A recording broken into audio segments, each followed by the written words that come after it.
Il est pour moi une sommité dans les services du dévoilement. Et je peux souhaiter la bienvenue au milieu de nous à Jürgen Elsässer. Mais un instant. Avant qu'il ne monte, je veux vous dire qui est cet homme. Jürgen Elsässer est le rédacteur en chef du magazine Compact. Il a fait une carrière impressionnante de journaliste. Dans une période de 25 ans, il a écrit environ 30 livres en partie traduits en français, italien, serbe, polonais, turc, japonais.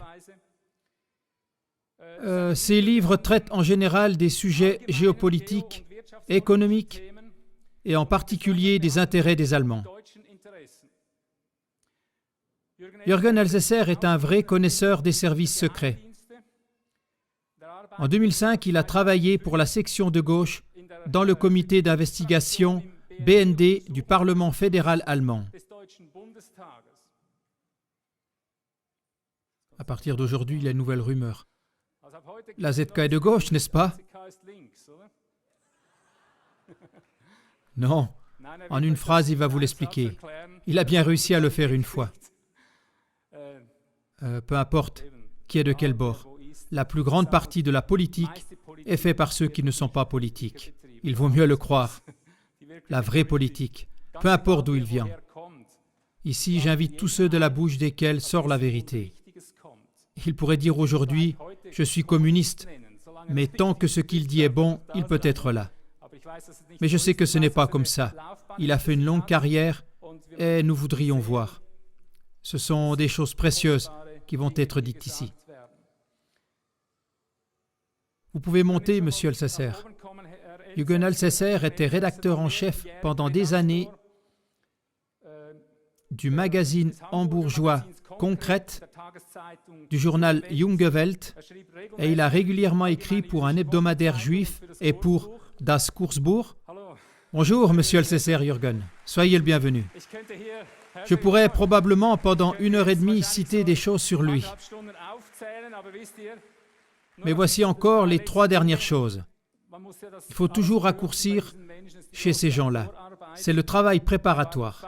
En 2009, il était le rédacteur en chef de la série de livres Compact et depuis 2010, rédacteur en chef du magazine Compact qu'il va sûrement présenter aujourd'hui.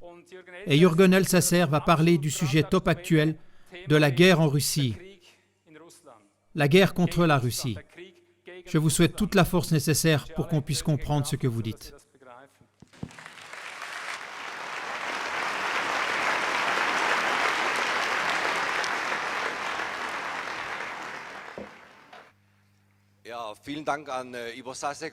Oui, merci à Ivo Sasek et à vous tous qui êtes venus.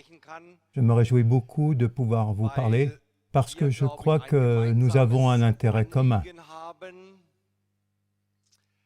Ivo Sasek a dit « La vérité vous libère ».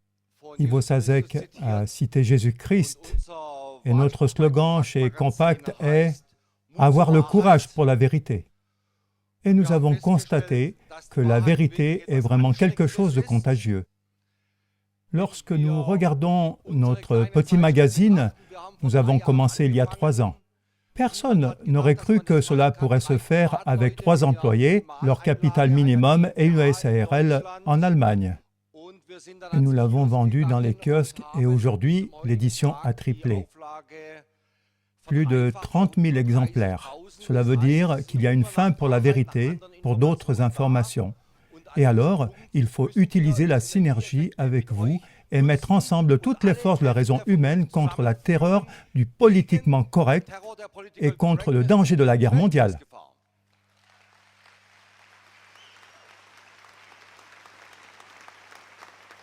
Et je pense qu'il n'y a pas seulement l'AZK et Compact, il y a bien d'autres forces en Allemagne, par exemple les manifestations tous les lundis en Allemagne, et tout cela, il faudra voir s'ils sont prêts pour aller au combat.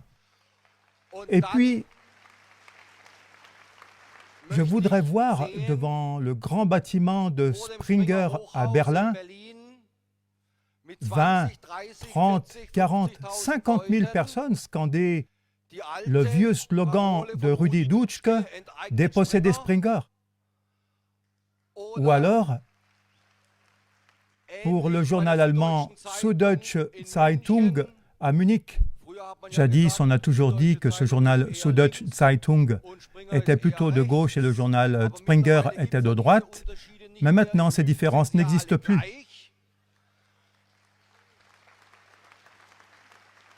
En mentant, ils sont tous pareils. Alors, on peut y aller directement à Munich si le chemin pour aller à Berlin est trop loin. Je crois qu'il faut que quelque chose se passe. Parce que tous les jours, ils excitent à la guerre. Et cela, en tant que citoyens matures, on ne peut pas l'accepter. Et eux, ils veulent nous interdire. Ils veulent nous mettre dans le coin de droite, alors qu'eux-mêmes sont dans le coin d'extrême droite du côté fasciste, comme ils le montrent actuellement en Ukraine. Ça, c'est le fascisme de l'OTAN. Là, il y a un gouvernement à Kiev dont on fait l'éloge comme combattant pour la liberté et comme un nouveau départ démocratique. Ils ont 4 ou 5 ministres du parti Swoboda, alors qu'à côté d'eux, le parti allemand n'est rien. Mais on en fait l'éloge comme des libérateurs. Quel mensonge! Moi, je pense qu'on a la situation la plus dangereuse sur la Terre depuis le 8 mai 1945, surtout en Europe. Je suis reconnaissant que ce congrès a lieu maintenant, au moment si sensible, pratiquement 100 ans, jour pour jour, après le commencement de la Première Guerre mondiale. Il y a à nouveau un événement qui doit être utilisé comme prétexte. Ce n'est pas la cause, c'est le prétexte pour déclencher des combats. À l'époque, c'était des tirs à Sarajevo, l'assassinat du successeur sur le trône d'Autriche-Hongrie, et maintenant, c'est ce tir sur l'avion malaisien à l'est de l'Ukraine. J'en parlerai plus en détail plus tard pour montrer comment on a construit un prétexte pour mener une guerre comme c'était il y a 100 ans. Les gens sont rendus cinglés par les masses médias et la presse mensongère afin qu'ils ne s'opposent pas à cette répétition incroyable de l'histoire. Cela semble à nouveau possible que les soldats allemands meurent entre la Volga et le Don pour les intérêts de quelques fous. Cela semble à nouveau imaginable, mais nous devons élever notre voix contre cela.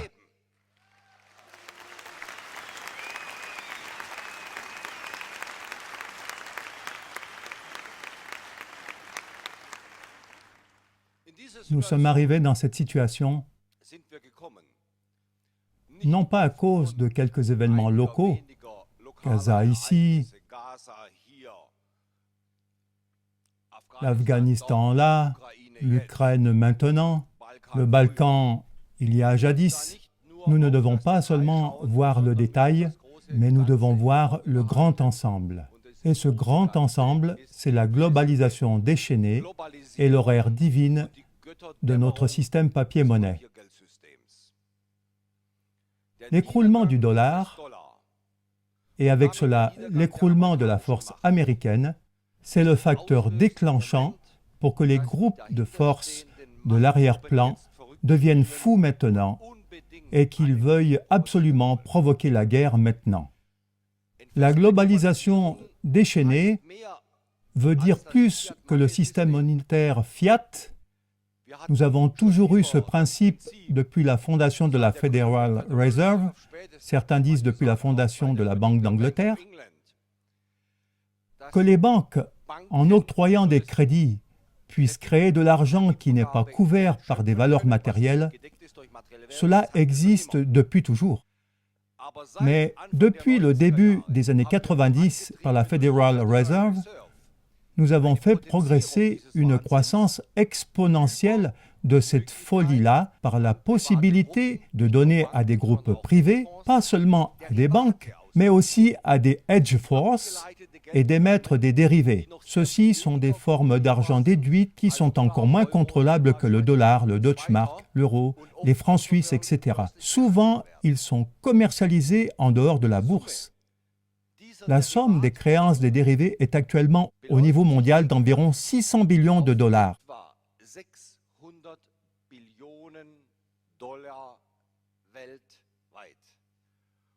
Et quand je dis billions, je ne veux pas dire billions en anglais, mais trillions en anglais. 600 billions de dollars, 600 000 milliards de dollars. Ce sont les exigences de ces dérivés. Mais maintenant, il faut penser à la chose suivante. L'ensemble de la création de richesses annuelles de tous les États, c'est-à-dire de l'agriculture, les produits de l'industrie et les services, le tout additionné, cela est d'environ 50 billions de dollars US. Cela veut dire que les créances de ces dérivés sont 12 fois plus que tout ce que la Terre, la planète, l'humanité produit année après année. Cela veut dire que cela n'est pas du tout couvert par la production matérielle, l'agriculture, l'industrie ou bien par les services. Mais les créances sont là, elles sont imprimées sur du papier et les détenteurs de ces papiers peuvent, avec ces titres de propriété, voyager dans le monde entier et ils peuvent échanger ces papiers qui normalement n'ont pas de valeur contre de la marchandise et des valeurs, et cela avec l'huissier de justice qui est l'US Army. Le dollar et les dérivés déduits ne sont plus couverts par l'or, mais seulement par la force militaire américaine. Et plus le dollar devient faible, plus le déficit budgétaire devient grand, et plus de quantité de papier est mise en circulation. Alors, d'autant plus grand devient l'impératif économique de compenser la faiblesse de ces petits papiers par la démonstration de force militaire. Et c'est pourquoi il y a tant de pression pour cette guerre qui dure toujours, et avec des cadences qui sont de plus en plus rapides. Nous avons eu en 2011 des menaces de guerre contre l'Iran, arrêtées au dernier moment.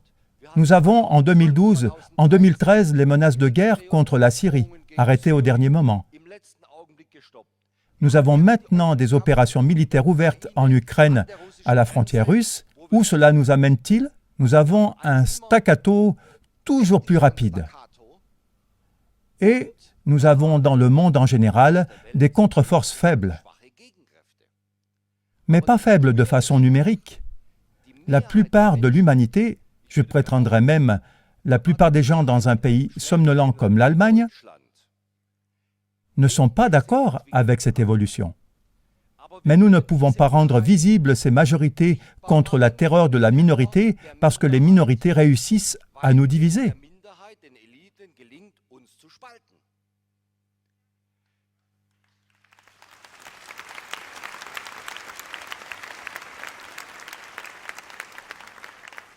Nous avons à la base, non seulement en Europe, mais aussi dans le monde, 3 camps, 3 groupes de gens qui sont actifs contre la globalisation et les guerres. Ceux de gauche, ceux de droite et les pieux. Ceux de gauche, chacun de ces groupes a quelque part raison, ceux de gauche critiquent justement que c'est par la globalisation, par la suppression de toutes les frontières, par le libre-échange. Les travailleurs de toute la Terre sont mis en concurrence avec les travailleurs les moins chers et par conséquent, les salaires et les prestations sociales baissent jusqu'à atteindre un niveau africain. Ceux de droite ont raison, parce qu'ils voient que la globalisation détruit toutes les traditions nationales et les valeurs culturelles. Pas seulement chez nous en Europe, cela nous le sentons nous-mêmes, mais aussi dans les pays comme l'Inde, la Chine, etc.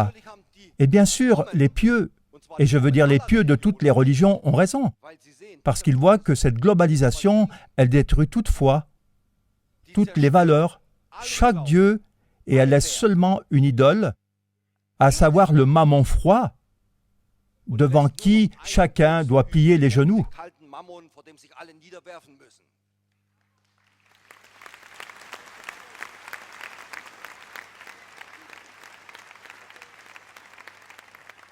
Mais les élites réussissent à nous diviser et ils disent à ceux de gauche qu'ils doivent exclure ceux de droite.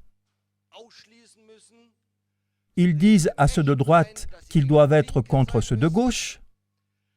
Ils disent à ceux de gauche qu'ils doivent être contre les chrétiens et ceux de droite qu'ils doivent être contre les musulmans.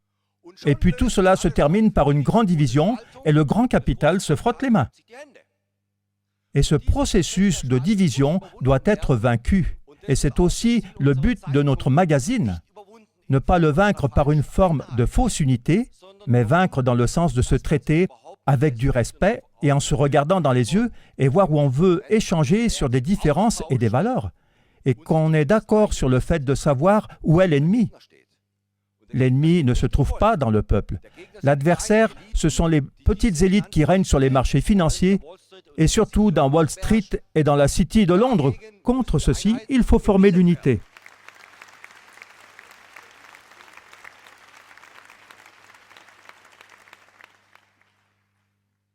À la base, nous sommes en Europe dans une situation comme au Moyen Âge. Au Moyen Âge, c'étaient les dynasties de sang qui régnaient. Les nobles qui passaient les frontières, comme par exemple les Habsbourgeois. Et aujourd'hui, ce sont les dynasties d'argent qui règnent. L'oligarchie financière qui passe les frontières. C'est comme par exemple celle de Goldman Sachs.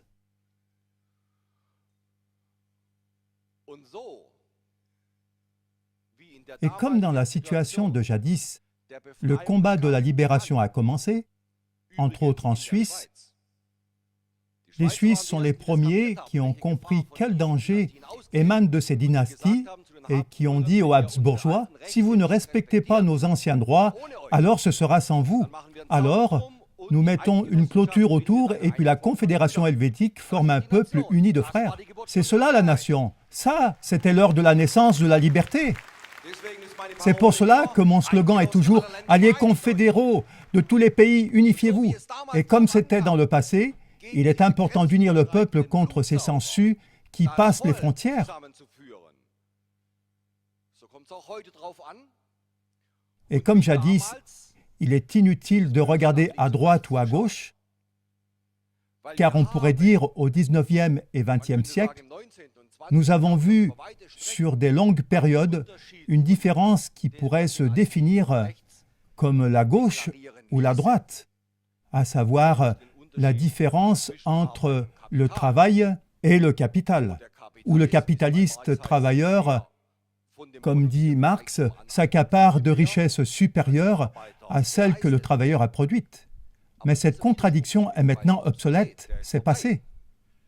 Donc, à cause de l'évolution de l'industrie financière, où maintenant ce ne sont plus principalement les travailleurs qui combattent contre les capitalistes, ou bien le paysan contre le grand propriétaire terrien, mais nous avons les banques qui sucent le sang et les sauterelles d'Edgeforth. Et contre ce 1%, les 99%, malgré leurs différences, sont unis et représentent une seule victime unie, et ils doivent se défendre de façon unie. Et de la même manière que l'on ne pouvait pas dire au Moyen-Âge, les héros de l'insurrection populaire, comme par exemple M. Tell, ou Klaus Stirtebeker, ou Robin des Bois, ou Thomas Münzer. Jadis, on ne pouvait pas dire non plus que ceux de gauche ou ceux de droite, car les catégories dans la société où il y a 99% contre 1%, ce n'est pas la gauche ou la droite.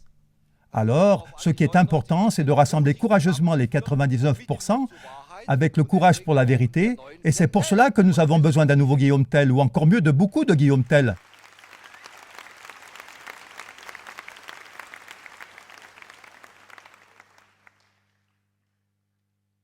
Et la contradiction gauche et droite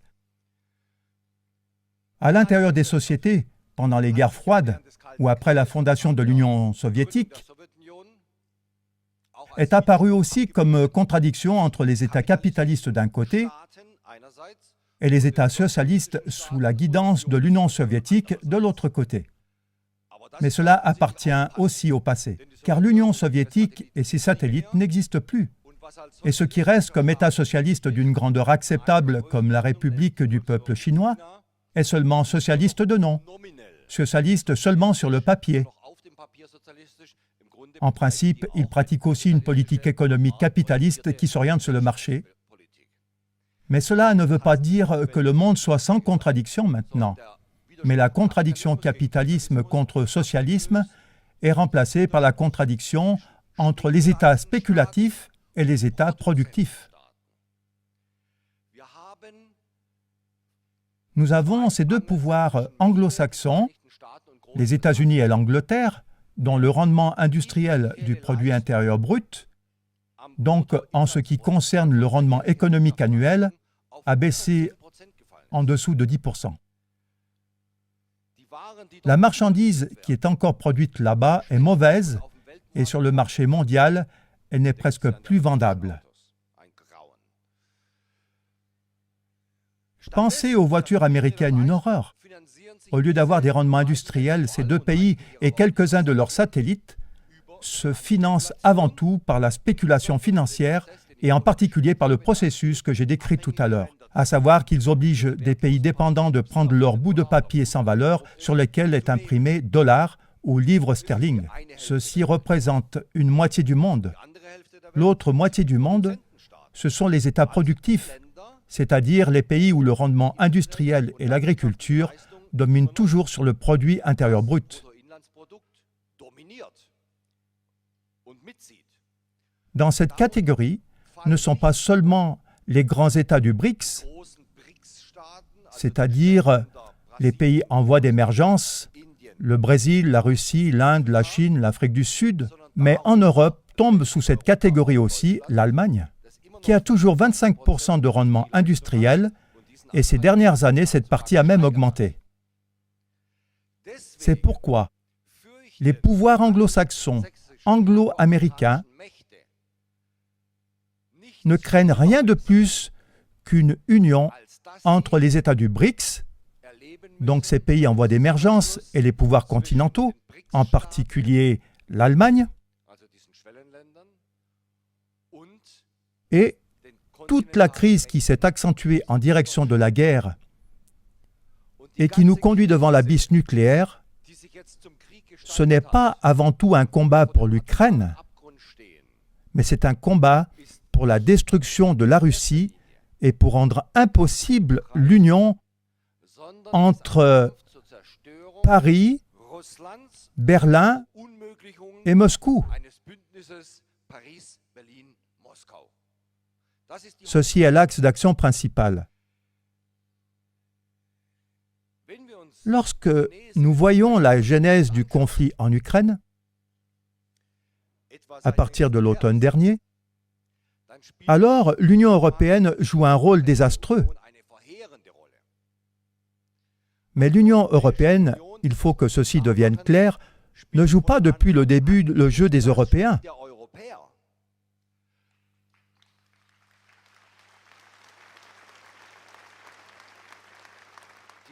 L'Union européenne est le contre-modèle d'une Europe souveraine et l'euro est l'instrument de la démolition de l'Europe.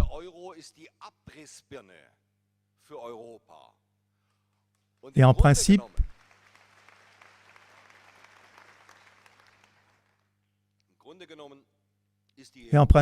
l'Union européenne est seulement une forme d'agrégat du pouvoir américain sur le continent européen. Et cela se voit très bien dans la crise en Ukraine. Cela peut se voir dans chaque crise, aussi dans la crise en Grèce, qui était le déclencheur de la crise de l'euro, qui était une crise qui a été provoquée par une banque d'investissement américaine Goldman Sachs et qui a été seulement cadrée par l'Union européenne. Ceci serait un autre sujet. Restons avec l'Ukraine. Restons avec l'Ukraine. Là, nous avons au début de la déstabilisation cette œuvre vraiment dingue de l'Union européenne à cette République soviétique d'accepter une association. Cette offre n'a pas été bien réfléchie dès le début. pour dire au mieux. Car l'Ukraine en 2012, mais déjà en 2008, lorsque l'offre a été lancée, avait déjà 10 fois plus de dettes que la Grèce. C'était très clair que l'Union européenne ne pouvait pas stabiliser ce pays.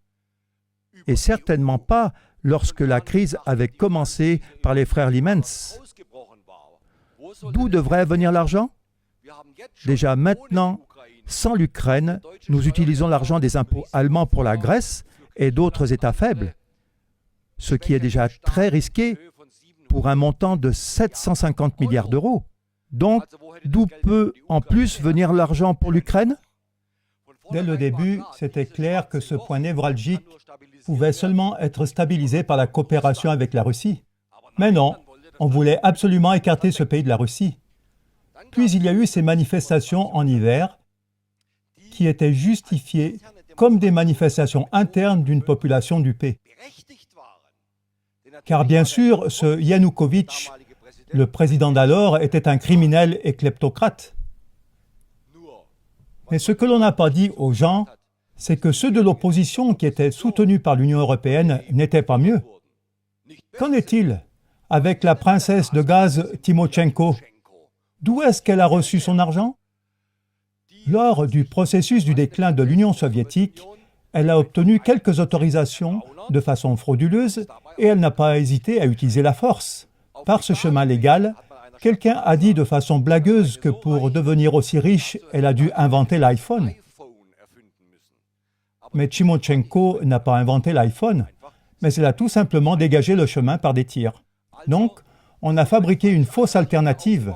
La critique à propos de Yanukovych était justifiée. Et aux gens qui étaient sur la place Maïdan en hiver dans la neige et le froid, on ne leur a jamais dit du côté européen, de la part de l'Union européenne, on n'a jamais dit qu'ils ne vont jamais accéder à l'Union européenne, mais on leur a laissé croire que si vous signez ce contrat d'association, alors vous aurez des conditions comme en Autriche, ou en Allemagne, ou en France, et puis vous serez libérés de ce kleptocrate et le lait et le miel couleront. C'est avec ces messages que M. Westerwelle ou Mme Ashton, les délégués de l'Union européenne, sont allés sur le Maïdan peu de temps avant Noël. Et cette politique européenne de l'Union européenne, ce n'était pas le pire, car en arrière-plan, la roue la plus grande était tournée par les États-Unis. Et vous vous souvenez tous de cette conversation téléphonique de mauvais goût de Victoria Nuland, déléguée d'Obama pour l'Ukraine, et qui a dit en février « Fuck l'Union européenne » à un collaborateur parce qu'on avait du côté américain voulu utiliser les Européens pour agiter la carotte et le saucisson devant le nez des Ukrainiens. Bien sûr, on avait par derrière mélangé aux manifestants qui ont été longtemps paisibles et courageux des extrémistes armés et on les a excités avec de l'argent. Il y a aussi les paroles, la confession de Nuland, lorsqu'elle a dit « Nous les Américains, nous avons investi 5 milliards de dollars pour ce changement ». Au moment du sang avait déjà coulé sur le Maïdan. Lorsque l'on regarde l'escalade de ces dernières semaines, à peu près depuis février, on voit toujours à chaque point noir une forte violence provoquée par des services secrets. Ce schéma de la terreur, mise en scène, ou bien des opérations sous faux pavillon, sera probablement expliqué par mon collègue estimé Daniel Ganser dans l'exposé suivant. Il le démontrera par rapport au passé dans l'histoire. Moi, je voudrais rester sur les derniers mois en Ukraine. Comment c'est arrivé que cette situation troublante avec les manifestations en hiver ait conduit finalement jusqu'au renversement, jusqu'au putsch contre Yanukovych et jusqu'au changement de régime à Kiev? Les journées décisives sont les 20, 21 et 22 février. Le 22 février, Yanukovych s'enfuit de la ville. Bien que le jour avant, le 21, il ait été convenu d'un traité de paix entre Yanukovych, le président, et l'opposition d'alors avec Timochenko, Klitschkov et Tyanibok.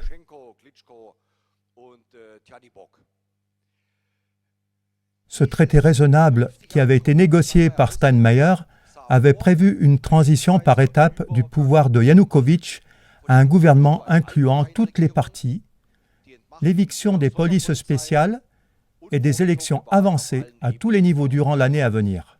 Donc complètement démocratique et intelligent.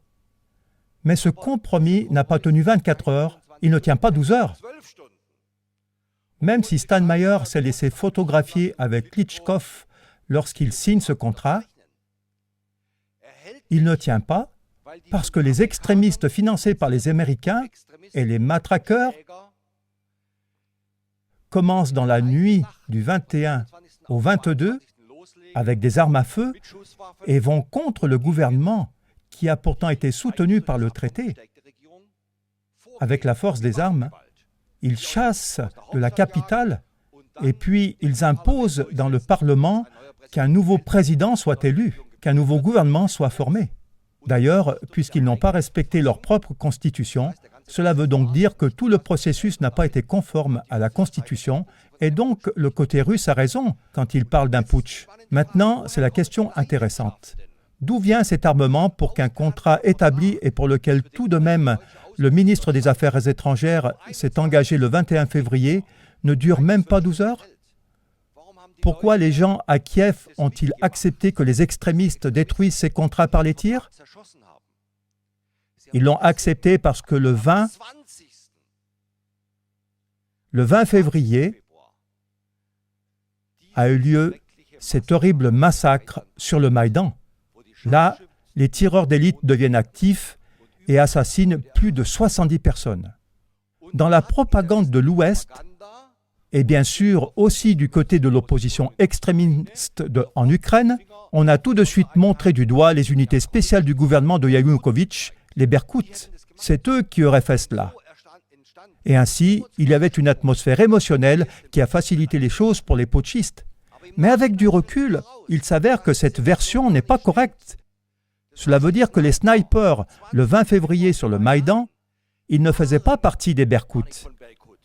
Mais nous avons par la suite, dans la conversation téléphonique entre le délégué pour l'Union européenne Ashton et le ministre des Affaires étrangères d'Estonie Pat, environ 10 jours après les événements, la déclaration suivante. Nous avons l'information que ces snipers sont venus de l'opposition de l'époque, donc du gouvernement actuel. Du terrorisme orchestré au point névralgique afin de déclencher, attiser les passions et afin de donner aux événements une nouvelle direction. Lorsque nous continuons dans la chronologie, alors il vient après le putsch de Kiev le 22 février, le retour de la Crimée à la Russie mi-mars. Et à partir d'environ mi-avril, les combats à l'est de l'Ukraine commencent. Et cette situation est à nouveau une situation où la terreur orchestrée, ou bien l'opération sous faux pavillon, joue un certain rôle, et plus précisément le 2 mai à Odessa. Le 2 mai à Odessa.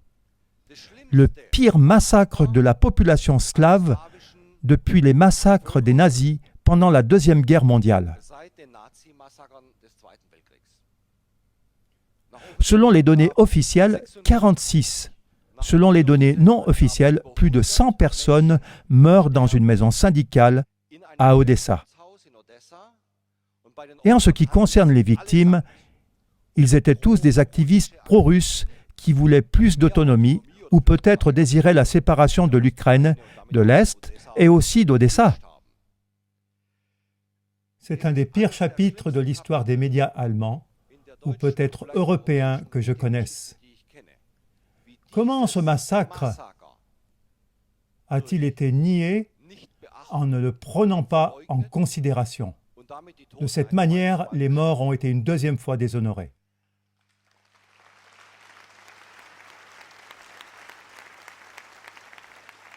Il faut s'imaginer un seul instant ce que les journaux auraient écrit si ces 46 ou bien 146 morts étaient israéliens, s'ils étaient juifs, s'ils étaient américains. Qu'est-ce qui se serait passé? Quelle menace de sanctions? Peut-être même des menaces militaires. Les avions de chasse de l'OTAN seraient montés contre ces hommes d'arrière-plan à Kiev. Mais dans ce cas-là, c'étaient seulement des hommes inférieurs russes. C'est l'idéologie des nazis qui se reproduit sur un plan de l'OTAN. Et c'est ça c'est un scandale.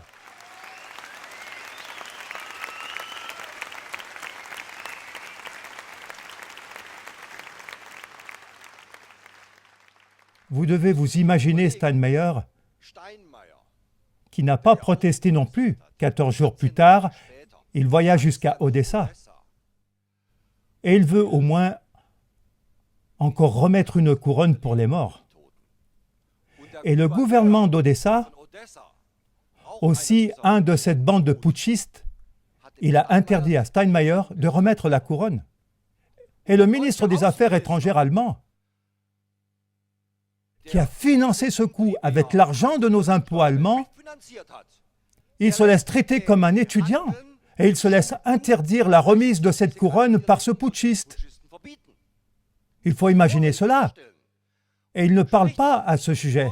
Cela veut dire que Steinmeier, il dit toujours de belles paroles, il tient des discours de paix et fait des traités de paix, il les fait signer, mais ils ne valent pas le papier sur lequel ils sont imprimés. Steinmeier est en général le calumet de la paix d'Obama. Et selon sa musique, l'excitation à la guerre américaine continue.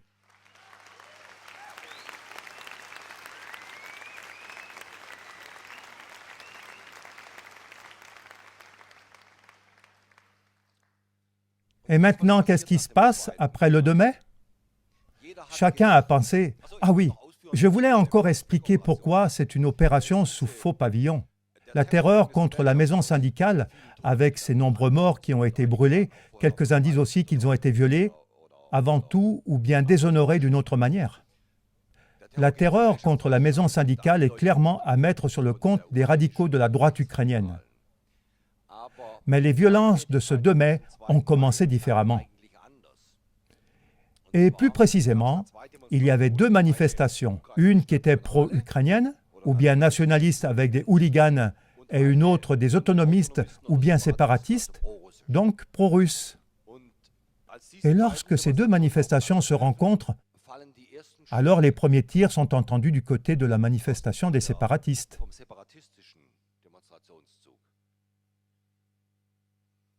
Ce qui est toujours utilisé comme justification. Oui, ok, nous avons été provoqués, et puis c'est pour cela que cela a démarré. Mais si on regarde de plus près ces événements, il y avait dans le groupe de la manifestation des séparatistes, et bien des autonomistes, ces tirs venaient des gens qui avaient tous des brassards rouges. Et après qu'ils avaient tiré et qu'ils avaient tué 2 ou 3 de l'autre côté, ils étaient ramenés par la police. Alors, le retrait a été couvert par ceux qui avaient aussi des brassards rouges.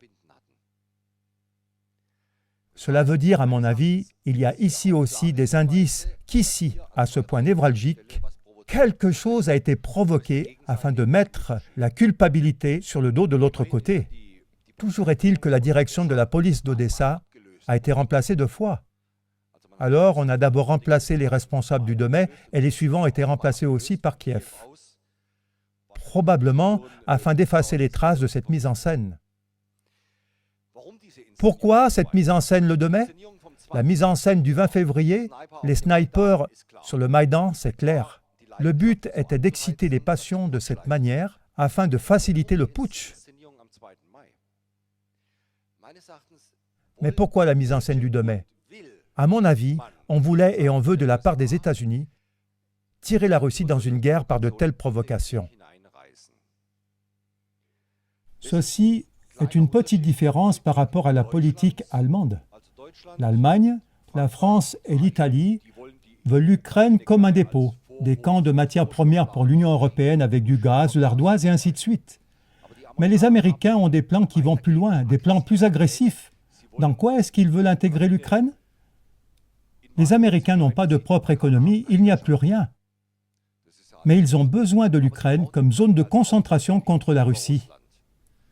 Et la politique américaine vise à mettre à feu toute l'Ukraine de l'Est pour entraîner la Russie là-dedans. Mais avec quelle sagesse Poutine se comporte-t-il? Après le 2 mai, tout le monde a pensé « maintenant il va envahir et aller protéger ces gens après ce massacre ». Mais Poutine fait le contraire. Il a dit à ses partisans en Ukraine de l'Est « N'agissez pas de façon autonome, s'il vous plaît. Un référendum est prévu, comme en Crimée, dans la région de Donetsk et Lougansk pour le 11 mai. » 9 jours plus tard, Poutine dit aux gens « Repoussez ce référendum, s'il vous plaît, pour qu'un accord avec Kiev devienne possible et que nous puissions garder le pays uni. »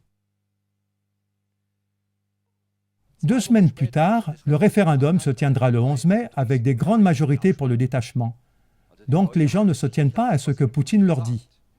On doit aussi se rendre compte de cela. Les gens pensent eux-mêmes. Ceci parle tout d'abord pour eux.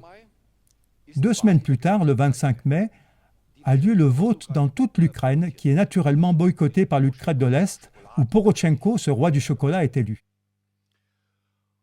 Et Poutine a dit dès le début, ce vote est illégal, parce qu'il a lieu seulement sur une partie de la région ukrainienne, et que les candidats de l'Est sont dévantagés, oppressés, battus et en partie aussi interdits.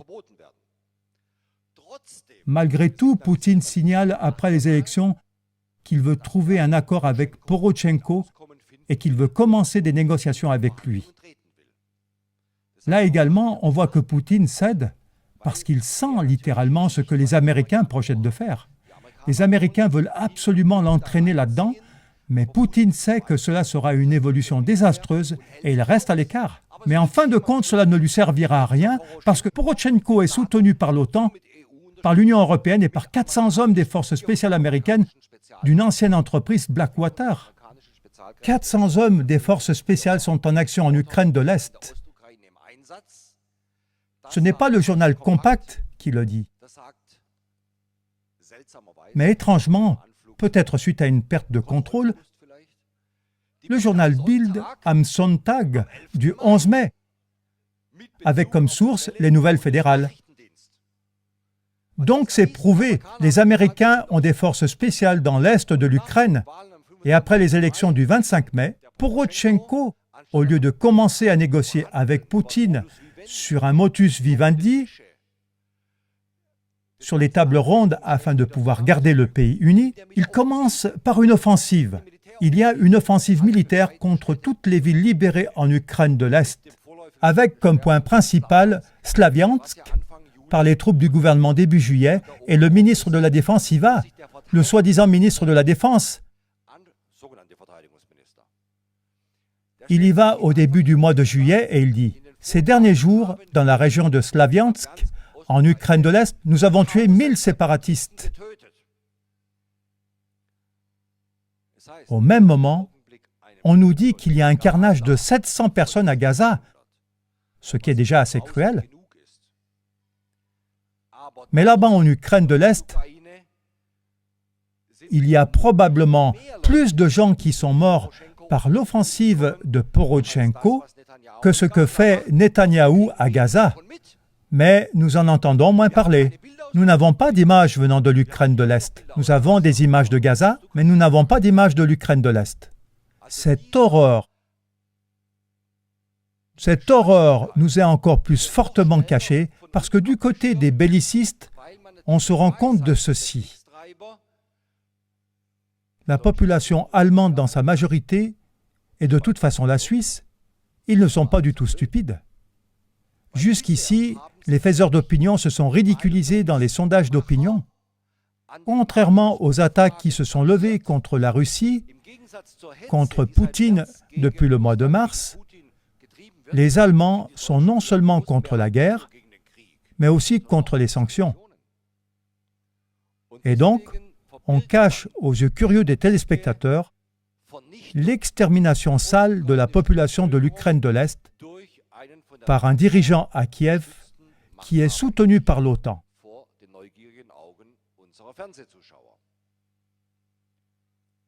On doit réaliser, cet homme bombarde son propre peuple.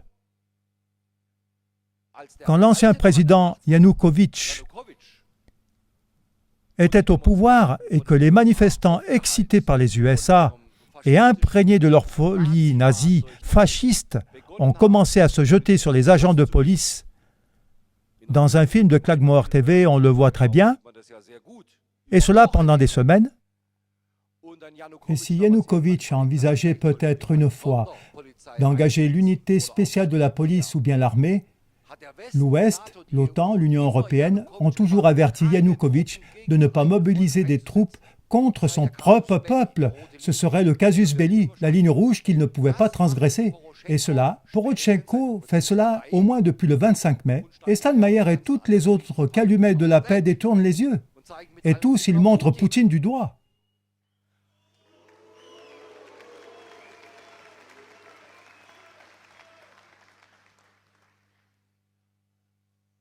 Mais il y a quand même une certaine résistance qui agite l'Europe contre le procédé américain agressif, spécialement contre la question des sanctions, parce que naturellement l'économie européenne et surtout l'économie de l'Allemagne est beaucoup plus interconnectée avec la Russie que l'économie américaine.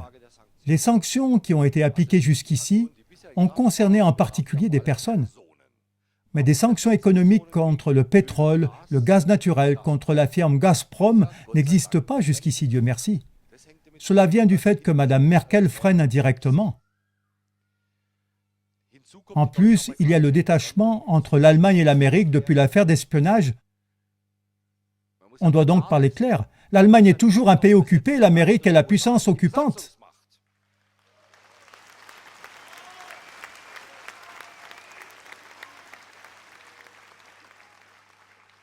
Et maintenant, en plus de nous le faire ressentir constamment, il rajoute la dérision et la moquerie par-dessus la honte, en ne nous mettant pas seulement, nous tous, sous écoute, mais aussi la plus fidèle vassale de l'Américain, en effet, la chancelière elle-même. Maintenant, cela a été dévoilé en proposant des agents de la CIA et du NSA dans les ministères allemands. Et ceux-ci le font sans sourciller et de toute façon sans aucune excuse. Donc en raison de ces dissensions dans les choses de l'espionnage et dans les choses des sanctions, il y a eu alors au mois de juin un certain désaccord entre Washington et Berlin.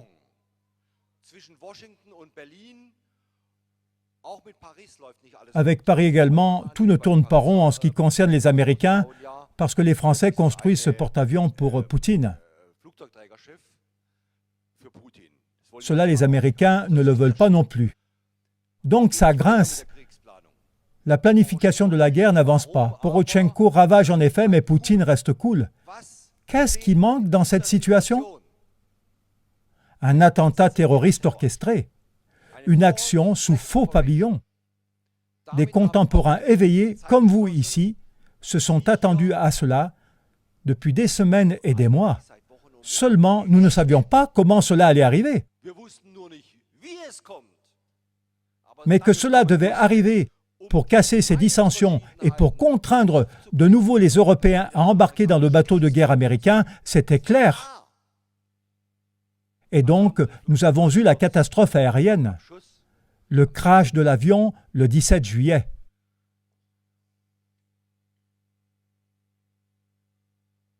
Depuis, les médias se déchaînent totalement en Allemagne. Je ne sais pas comment c'est en Suisse.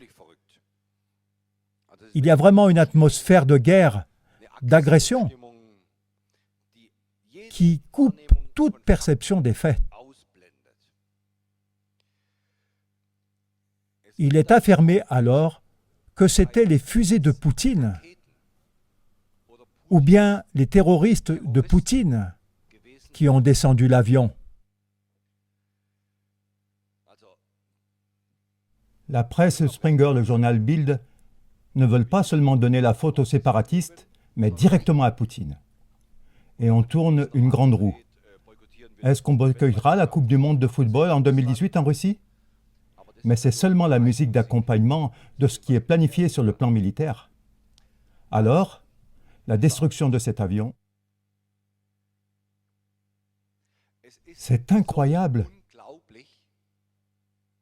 que les Américains l'essayent encore une fois.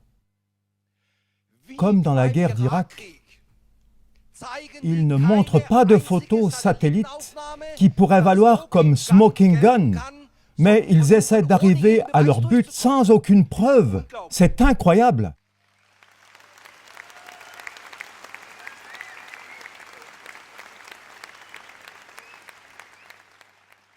Et on doit se rappeler d'autres époques. Songez à la crise de Cuba en 1962. Alors, au Conseil de sécurité de l'ONU, le ministre des Affaires étrangères américain, sous John Fitzgerald Kennedy, a montré des photos satellites sur lesquelles on voyait clairement les missiles soviétiques de moyenne portée au-dessus de Cuba. C'était encore une époque où on était fair-play. Ce que les Américains en ont fait est l'histoire que la formation de guerre voulait envoyer des fusées nucléaires en direction de Moscou, c'est autre chose. Mais à cette époque-là, la preuve était précise. Voilà, et maintenant, c'est 62 ans plus tard, et on a de bien meilleures techniques satellites et photos. Et ils ne nous montrent pas une seule photo des séparatistes ukrainiens lançant ces missiles, ou seulement une photo montrant le déploiement de ces missiles qui auraient abattu le gros porteur malaisien.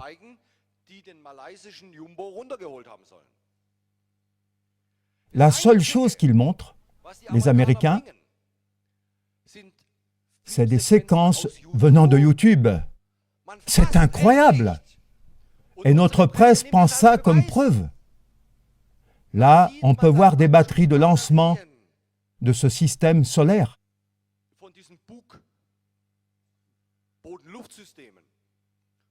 Il en manque un. Où est-ce qu'on a filmé ça? Les Russes disent que ça a été filmé dans la région contrôlée par des troupes du gouvernement ukrainien. L'autre film de YouTube a été enregistré en Russie. Où en est la preuve? C'est une preuve très faible en ce qui concerne les films. Puis ils présentent des enregistrements audio. Par exemple, il y a 2 jours, dans le journal Corriere del Sera, repris hier par le journal allemand Phase, une communication téléphonique entre des officiers séparatistes. Il faut dire que les enregistrements audio sont naturellement plus faciles à falsifier que les enregistrements vidéo. Je suis dans le plus prudent des enregistrements audio et avec les extraits des communications téléphoniques. Peu importe.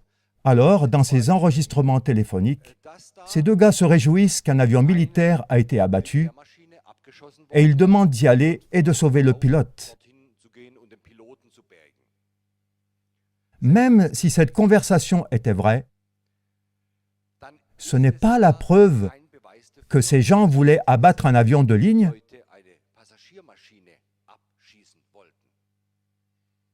mais tout au plus qu'ils ont cru avoir abattu un avion militaire, comme c'est arrivé les jours avant et les jours après.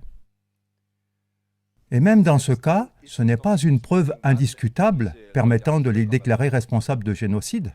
Le point essentiel est qu'il n'y a pas d'enregistrement vidéo correspondant aux enregistrements audio parce que les Américains n'ont pas de photos satellites. Ceux qui ont des photos satellites et les ont montrées cette semaine, c'est le ministère de la Défense russe.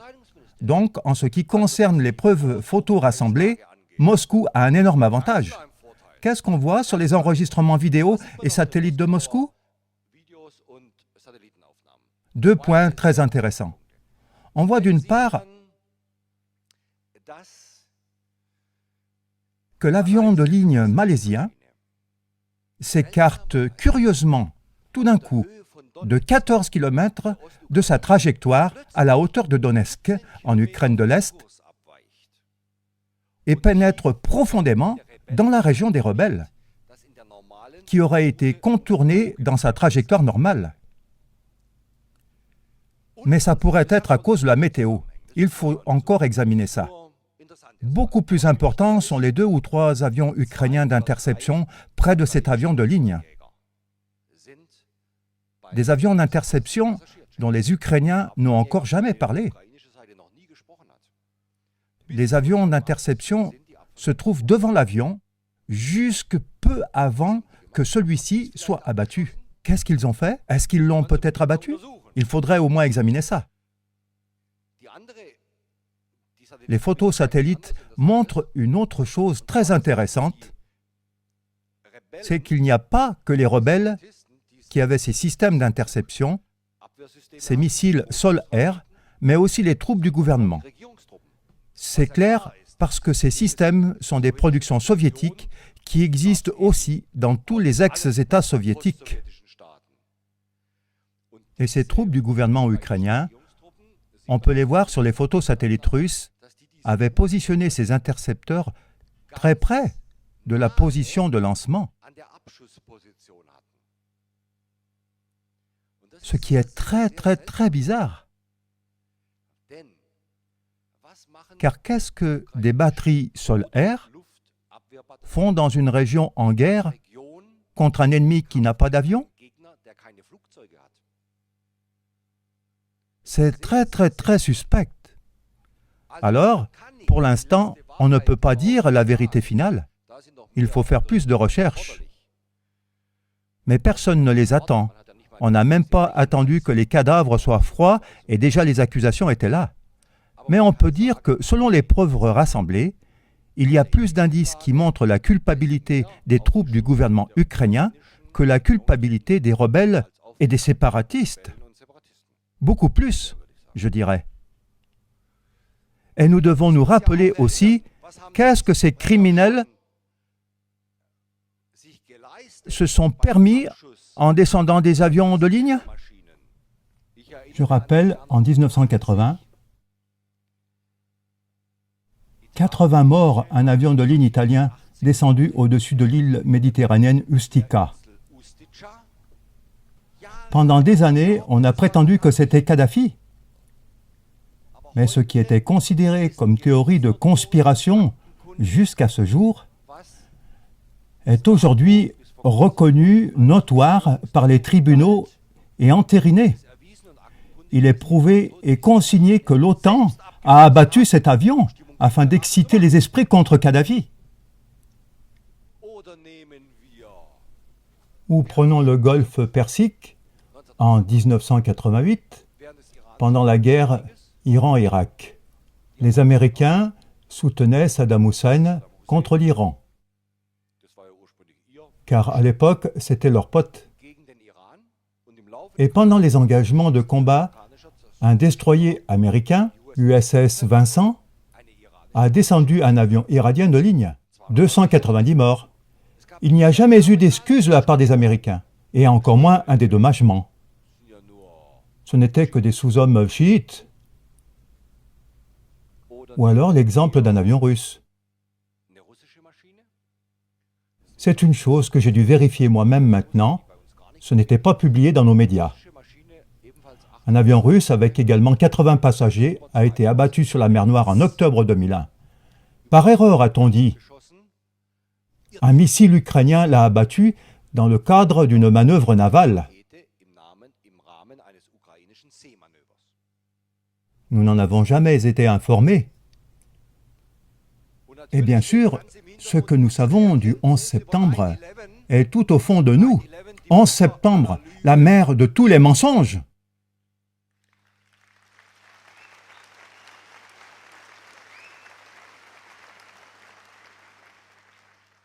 C'était un travail fait par quelqu'un d'entre leurs rangs.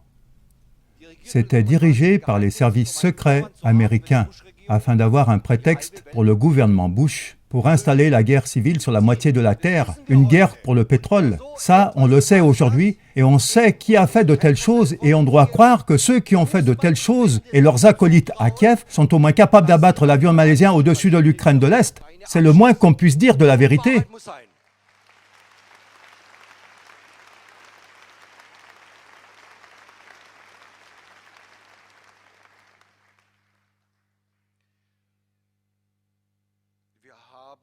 Nous, chez Compact, nous avons édité un livre s'intitulant « Le discours de Vladimir Poutine aux Allemands ».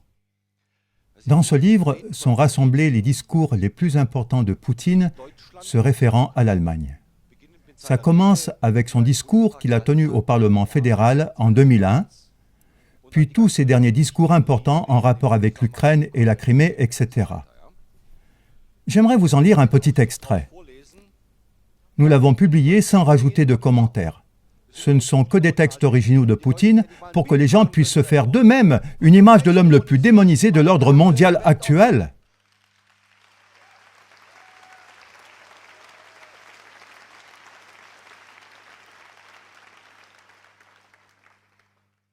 Je dois rajouter que je ne vois pas Poutine comme étant un démocrate sans défaut, comme l'avait appelé autrefois Gerhard Schröder, mais malgré tout, ce qui parle pour lui, c'est qu'il est un homme d'État. Il défend la souveraineté de son État. Il a rétabli la sécurité juridique pour ses citoyens qui, du temps de Yeltsin, ce bandit alcoolique américain, devaient craindre pour leur vie à chaque fois qu'ils allaient au bureau de vote. Cette sécurité, Poutine la leur a rendue.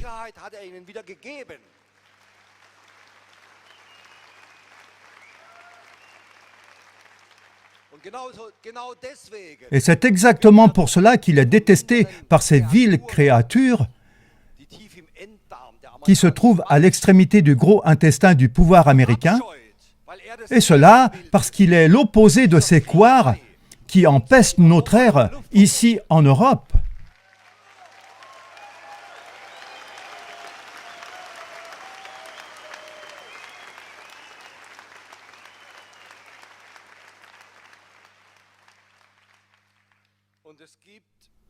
Et dans le cadre de ces discours, il y en a au moins un qui explique l'aspect qu'Ivo Sasek a soulevé avant, selon lequel nous avons cette polémique tout autour.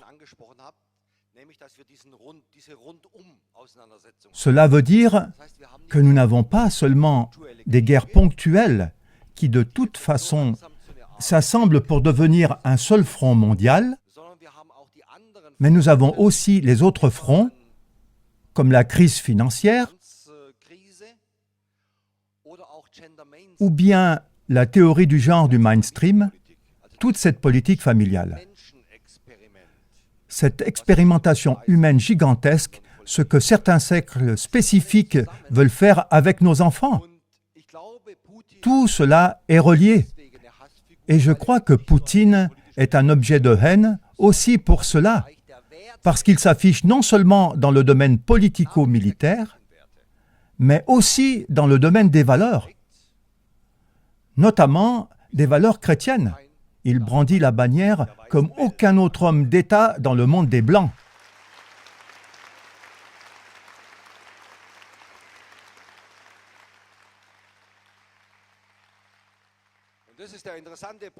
Et ça, c'est un processus intéressant qui s'ajoute aux confrontations militaires et économiques, le fait que l'Europe, qui sous la pression des Américains se déschristianise, est maintenant en face d'une Russie qui, elle, se rechristianise.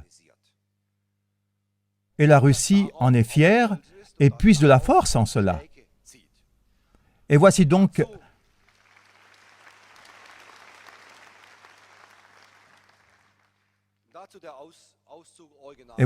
un extrait du discours de Vladimir Poutine d'octobre 2013. Nous voyons que beaucoup d'États de l'Europe prennent un chemin qui dénie leurs propres racines, les rejettent, y compris les racines chrétiennes qui forment la base du monde de l'Ouest. Dans ces États-là, les valeurs morales et toutes les identités traditionnelles sont niées. Des identités nationales, religieuses, culturelles et même des identités sexuelles sont niées. Là-bas, une politique est imposée qui place une famille nombreuse au même niveau qu'un couple homosexuel. De même pour la foi en Dieu et celle en Satan.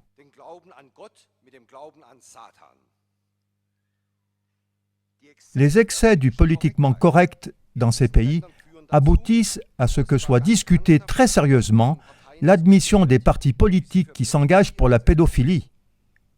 Les hommes de beaucoup d'États européens ont honte et ont vraiment peur de parler ouvertement de leur appartenance religieuse. Les jours fériés et les fêtes chrétiennes sont supprimés ou bien leur nom est changé.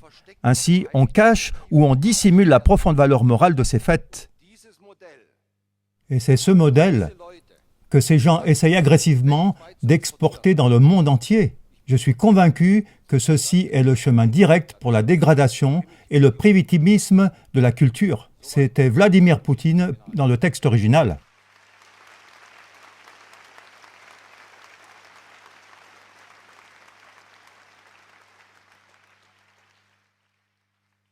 C'est important que nous ne désespérions pas dans cette situation et que nous ne regardions pas avec arrogance nos prochains qui hésitent encore, ou bien qui sont peureux, qui n'ont pas encore pris courage en faveur de la vérité. Nous devons aller vers tous ces gens-là. Et je crois qu'aujourd'hui, à cette conférence, vous tous recevez suffisamment de matière pour pouvoir discuter de questions importantes avec le voisin, le collègue, l'ami, indépendamment de la confession et de l'origine, ou de la couleur des cheveux, ou bien de la peau. Dans l'esprit de notre grand poète national, Bertolt Brecht,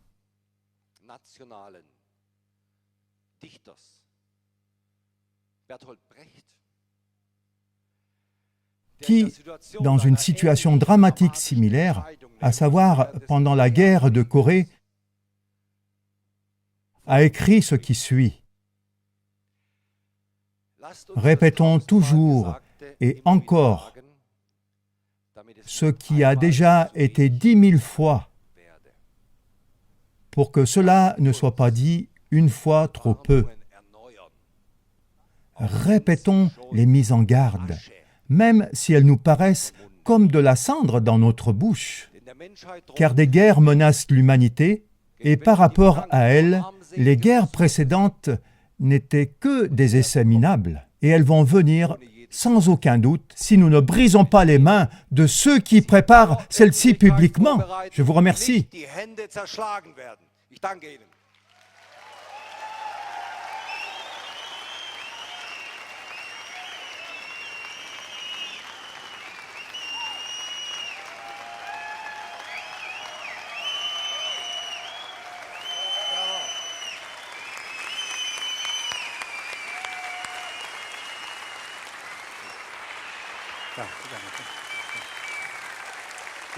Jürgen Elsässer.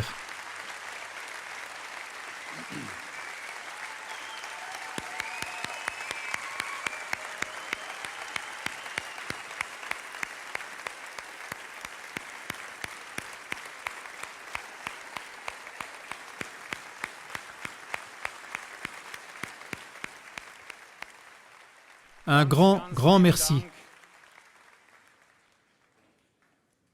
Des paroles existentielles. Déjà au début, quand vous avez commencé à parler, je me suis rappelé l'image de l'éclosion massive.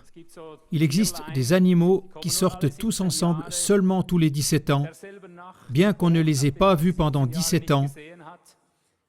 Ils sortent par millions en même temps de la terre.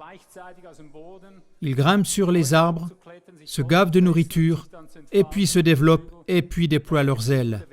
Ils deviennent des êtres avec des ailes après avoir passé 17 ans cachés dans la terre. Cet événement a lieu maintenant sur toute la terre. On ne s'est jamais vu auparavant, on ne s'est jamais parlé. Je sens avant tout que ce diviser pour régner, renoncer à ses positions, je sens que le temps du diviser pour régner est définitivement terminé. Il l'a dissous aujourd'hui. Nous le liquidons. Partout dans le monde, ce sera liquidé. Là-dedans, je vois la plus grande chance.